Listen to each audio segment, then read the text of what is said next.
এখনো মাঝে মধ্যে মনে হয় যে ভাগ্যিস একটা মেয়ে জন্ম দিইনি, তাহলে মনে হয় শান্তিতে রাতের ঘুমটুকু ঘুমোতে পারতাম না। আমার তো মনে হয় জানো তো, পাপ করলে মেয়ে হয়ে জন্মায়, আর বিশেষ করে তো এরকম মধ্যবিত্তর ঘরে।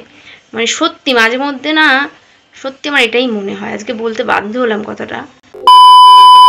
হ্যালো বন্ধুরা, welcome back to my new blog. Good morning সবাইকে, অনেক ভালোবাসা জানিয়ে আজ ব্লগটা স্টার্ট করছি। আশা করি তোমরা সবাই খুব ভালো আছো, আমিও ভালো আছি। কালকে ভিডিও পোস্ট করতে গেছিলাম ছাদে, অনেকটা লেট হয়ে গেছে। মানে ভিডিও কালকে এডিট করেছি, আমি দেখিনি যে একটা জায়গায় ভয়েস দিতে ভুল হয়ে গেছে। তো ছাদে গিয়ে সেটা ঠিক করে আবার এক্সপোর্ট করে তারপর ডাউনলোডে বসিয়েছিলাম। তো সেই ভিডিও আপলোড দিয়ে আস্তে আস্তে নিচে 9:30 বেজে গেছিলো। কালকে অনেকটা রাত হয়ে গেছিলো। তারপর নিচে এসে রান্না বসিয়ে দিয়েছিলাম, ভাত করলাম, ডালে বড়ার ঝোল করলাম। আর তখন মা ফোন করেছিল। সারাদিন না মার সাথে কথা হয় না, মার ফোনটা খারাপ হয়ে গেছে। তো বাবা সারাদিন পর কাজ থেকে বাড়ি যায়, তারপর মা রাত্রে ফোন করে। তো রান্না করতে করতে মার সাথে কথা বলছিলাম।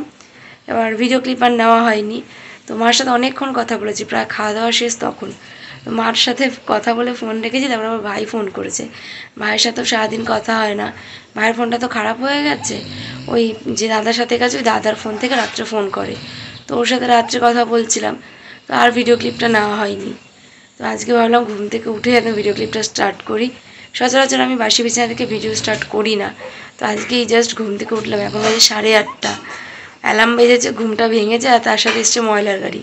আর পুরো ঠিক আমাদের বাড়ির সামনে এসেই না বাঁশিটা বাজায়, ভীষণ বিকট আওয়াজ বাঁশিটার। তো ঘুমটা ভেঙে গেছে, ময়লা ফেললাম। তারপর ভাবলাম না, ভিডিওটা স্টার্ট করি। তো এই জাস্ট উঠলাম, এখন ফ্রেশ হবো, ব্রাশ করবো, বাসন রয়েছে ওগুলো মাজবো, ঘরটা ঝাড় দেবো, দিয়ে শুনুকে তুলে ওকে রেডি করাবো আর টিফিনটা করবো। আর পাশ থেকে তোমাদের দাদা নাক টানছে, শুনতে পাচ্ছ তো, ভ ভ করে নাক টানছে। তো এখন ফ্রেশ হই আগে নিজে। ভাবলাম না, কালকে যেহেতু ভিডিও ক্লিপগুলো নেওয়া হয়নি, তো আজকে একদম ঘুম থেকে উঠে ভিডিওটা স্টার্ট করি। তো ভিডিওটা সবাই দেখতে থেকো, আমার সাথে থেকো। তো টিফিনটা বসিয়েছি, অনেক ভাবনা চিন্তার পর ভাবলাম পাস্তাই করে দিই। ডিম দিয়ে একটু পাস্তা করে দিচ্ছি, আর এখানে ভাতটা গরম করে নিয়েছি, পাস্তাটাও সেদ্ধ হয়ে গেছে। পাস্তাটা বসিয়ে দিয়ে ওর বই খাতাগুলো গোছাবো, কালকে রাত্রে বই খাতা গোছানো হয়নি। আমি টিফিন বানাতে বানাতে শুনো স্নান ব্রাশ সব হয়ে গেছে। ও একা একাই এখন বলেছি ব্রাশ করে আসে, স্নান করে আসে, আমার অনেকটাই সুবিধা হয়। ওকে জলটা তুলে দিয়ে আসি আর ও একা একাই স্নানটা করে নেয়, এই জন্য না তাড়াতাড়ি হয়ে যায়। আর আগে ওকে স্নান করাতে হতো, ব্রাশ করাতে হতো, তারপর আসতাম টিফিন করতে, ওই জন্য আরও লেট হতো। তো স্নান করে চলে এসছে, কিন্তু দুঃখের বিষয় হচ্ছে জামার প্যান্টটা পরতে পারে না, মানে এমনি গায়ে গলায়, কিন্তু বোতাম আটকাতে পারে না, প্যান্টের হুক আটকাতে পারে না। তো আমি টিফিনটা করে তারপর ওকে আসলাম রেডি করাতে, ওকে রেডি করিয়ে তারপর বিছানাটা গোছাবো। তোমাদের দাদা এতক্ষণ শুয়েছিল, তো ওই কারণে আমি আর বিছানাটা গোছাতে পারিনি, আগে চলে গেছিলাম টিফিনটা করতে। তো এই জাস্ট ও উঠলো, তাই ভাবলাম আগে বিছানাটা গুছিয়ে নিই, তারপর আবার শুনো বই খাতা গোছানো বাকি আছে। বই খাতাগুলো কালকে রাত্রে গোছানো হয়নি। বিছানা গোছাতে না গরমকালে ভীষণ ভালো লাগে জানো তো, কারণ 1 সেকেন্ড লাগে বিছানা গোছাতে, তুড়ি মারলেই হয়ে যায়।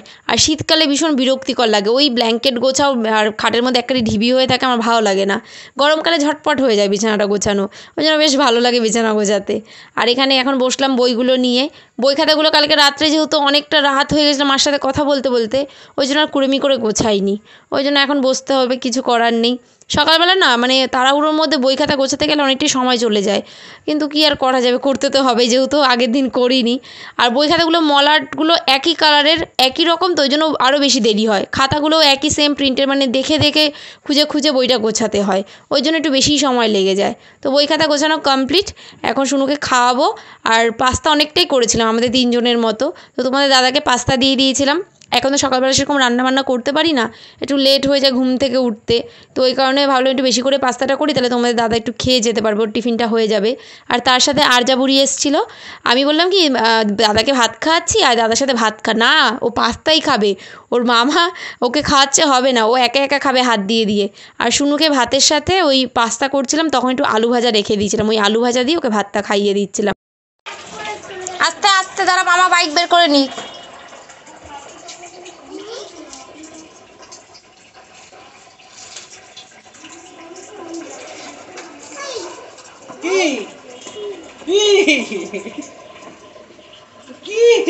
ওরে বাবা রে, দাঁড়া, দুটো আমি কি করে একবারে দেবো, দাঁড়া, এদিকে বসে বসে হাত দে।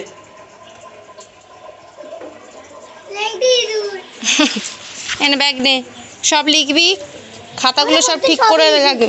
হ্যাঁ সবই লিখিস, খাতাগুলো সব গুছিয়ে নিয়ে আসবি, হারায় না যেন। বাজা ওই এই তুই নোটিস কেন তুই? এক্ষুনি পড়ে যেতিস তিনটে মিলেই।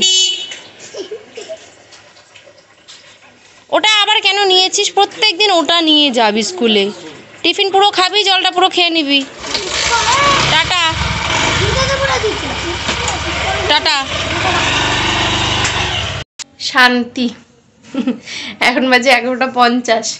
আমার পাস্তাটা তখন আমি খাইনি, কারণ ওই তাড়াহুড়োর মধ্যে খাওয়া যায় না, তো ভাবলাম ওটা বেরোক তারপর খাবো।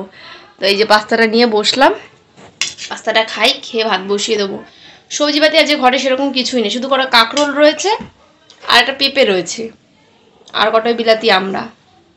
মাছ আনার জন্য ওয়েট করছি, দেখি কি মাছ আনে সেই বুঝে রান্না বসাবো। একবার তবু ফোন করব, যদি ফোন ধরে তো ভালো, আর যদি না ধরে তাহলে তোমরা আশা বসে থাকতে হবে। দেখি আজ মাছ আলাই ভরসা, আজ বাজার করবে, তারপর দুদিন ধরে বাজার করা হয়নি, কালকে তো দোকানেই যাইনি সারাদিন, তো কিছুই সেরকম নেই। কিছু না পেলে আলু সেদ্ধ ভাত ডাল দিয়ে ব্যাস, বেশি ঝামেলাই করবো না। রাত্রে রুটি করে নেবো, পেঁপে আলু তরকারি করে নেবো, ব্যাস। ব্যাকআপ প্ল্যান একটা রাখতে লাগে বুঝেছো, নাহলে এর মকে পেয়ে কী করবো বুঝতে পারি না। মাছ আলা যা মাছ আনে কোনো কোনো দিন পছন্দ হয়, কোনো কোনো দিন হয় না, ওই জন্য ব্যাকআপ প্ল্যানটা করে রেখেছি। পাস্তাটা একটু সেদ্ধ হতো, তাড়াহুড়ো করে করেছি, বেশি সেদ্ধ হয়নি।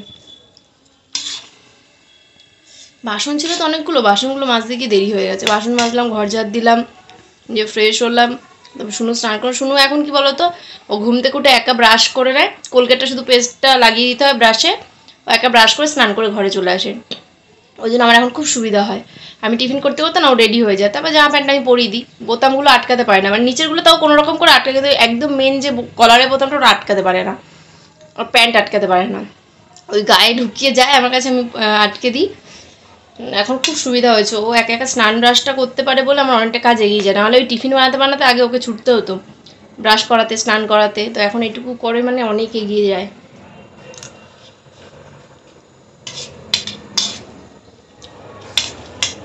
সকালবেলা স্কুলে যাওয়া মানে সেদিন সকালে পুরো এক সেকেন্ডে দম নেওয়া যায় না, মানে তখন তাড়াহুড়ো থাকে কখন করবো, কখন আগে রেডি করিয়ে স্কুলে পাঠাবো, তারপরে শান্তি। বাবা এখন পুরো রিল্যাক্সড। বসে আছি মাছের জন্য, রান্না বসেনি, যে কী আনবে সেই বুঝে রান্না করব। এই যদি এখন মাছ হয়, ওইটা কি ফ্যাসা না চাপলে? চাপলে মাছ, ওই ভোলাও খাই না, চাপলেও খাই না, একটা মাছও খাই না।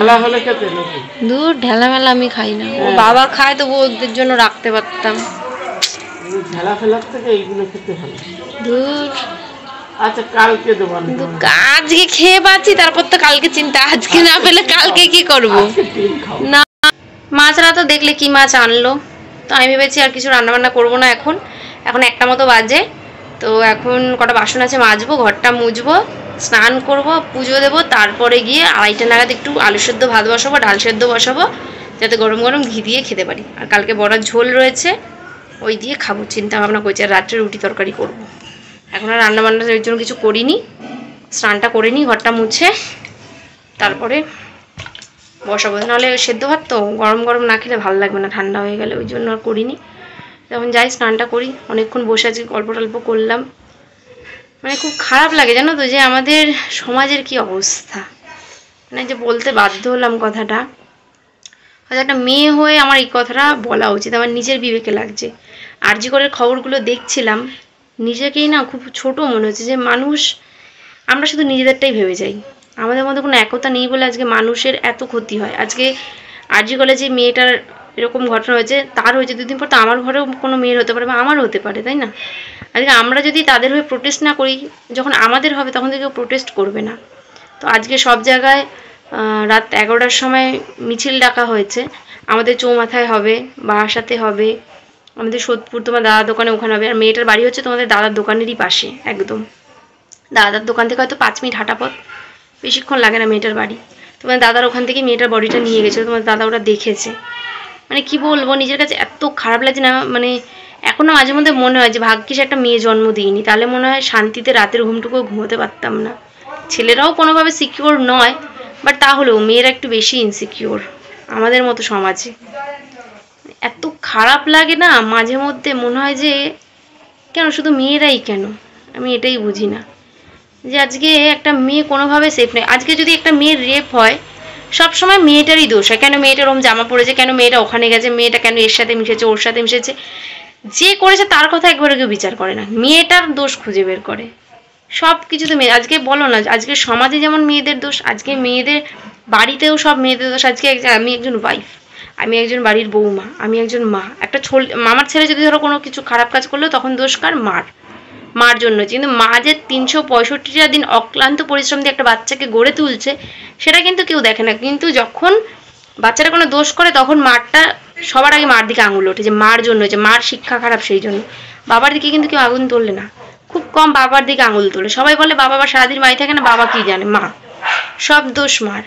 আজকে একটা বাড়িতে যদি কোনো ঝামেলা হয়, শাশুড়ি বা হাজব্যান্ড, সব জায়গায় কার দোষ? বউটার দোষ, বউটা ভালো না। আজকে মেয়েটার রেপ হয়েছে, মেয়েটার দোষ।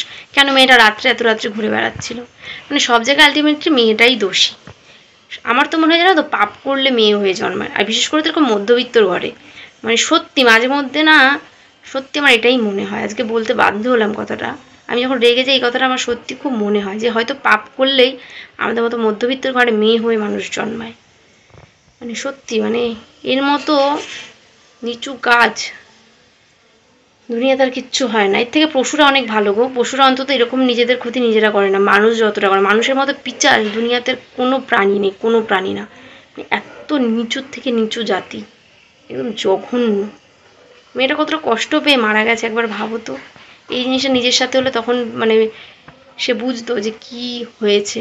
মেয়েটা কতটা কষ্ট করে একটু একটু করে মারা গেছে, ভাবলেই না কেমন লাগে। খবরগুলো দেখছিলাম, মানে নিজে পুরো মুডটাই অফ হয়ে গেল। মানে খুব খারাপ লাগছে, খুব খারাপ, মানে বলার মতো না। যাই কাজগুলো সারি। স্নান করে উঠে আলু সেদ্ধ ভাত বসালাম, ডাল সেদ্ধ বসালাম, হয়ে গেছে, রেডি হয়ে গেছি দেখতেই পাচ্ছ। এখন বেরোবো, শুনুকে নিতে যাব। 3:15 মতো বাজে, নিয়ে আসি ওকে আগে। অতক্ষণ বৃষ্টি হচ্ছিল, ভাবলাম কি মানে বৃষ্টি হবে, দেখলাম না, বৃষ্টি কমে গিয়ে আবার রোদ উঠে গেছে। আলু সেদ্ধ ডাল সেদ্ধ একেবারে মেখে নিয়েছি ঘি দিয়ে পেঁয়াজ দিয়ে।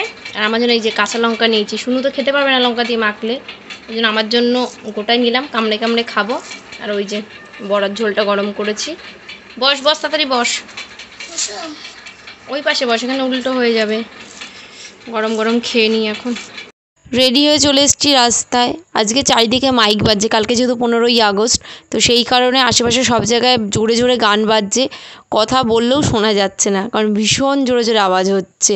শুধু ডান্স ক্লাস কমপ্লিট হয়ে আসার পথে আজকে একটু পার্কে গেছিলো। ওর বায়না যে একটুখানি দোলনা চড়বে। পার্কটা না পুরো অন্ধকার ছিল, কেউ ছিল না, ওই জন্য বেশিক্ষণ না থাকিনি। ওকে বললাম তাড়াতাড়ি চড়ে বাড়ি চ। বাড়ি এসেছি তখন বাজে 8টা নাগাদ। 8টা নাগাদ আসলাম, এসে ভিডিও পোস্ট করতে গেছিলাম ছাদে। আজকে ভিডিওটা এডিট ছিল, বাট এক্সপোর্ট করা হয়নি, রাস্তায় ছিলাম, পোস্ট করা হয়নি। এসে তারপর পোস্ট করতে গেলাম। আজ একটু বৃষ্টি হচ্ছে তো থেকে থেকে, নেটওয়ার্কে খুব প্রবলেম হচ্ছে এখানে, একদম নেটওয়ার্ক স্লো। তো 9টা বেজে গেছে ভিডিও পোস্ট করতে করতে। তারপর নিচে আসলাম, এসে ভাইয়ের সাথে একটু ফোনে কথা বলছিলাম, আধ ঘন্টার মতো ভাইয়ের সাথে কথা বললাম। 9:30 নাগাদ গেছিলাম রুটি করতে, রুটি করলাম, পেঁপে আলুর তরকারি করলাম। তারপর মার সাথে কথা বলছিলাম। এই জাস্ট রান্নাবান্না কমপ্লিট হলো। এই যে রুটি, পেঁপে আলুর তরকারি, আর তোমাদের দাদাকে বলেছি একটু ঘুগনি আনতে, রুটি দিয়ে ঘুগনি খেতে ইচ্ছা করছিল, ওই জন্য একটু ঘুগনি নিয়ে আসলো, ওই দিয়ে এখন খাচ্ছি। এখন 11টা মতো বাজে, এখন খাচ্ছি। রুটি করতে গিয়ে বেশি দেরি হয়ে গেল, আরও ফোনে কথা বলছিলাম তো ওই জন্য টাইম লেগেছে বেশি। এখন বাজে পুরো 12টা, খেয়ে উঠতে উঠতে একটু লেট হয়ে গেল।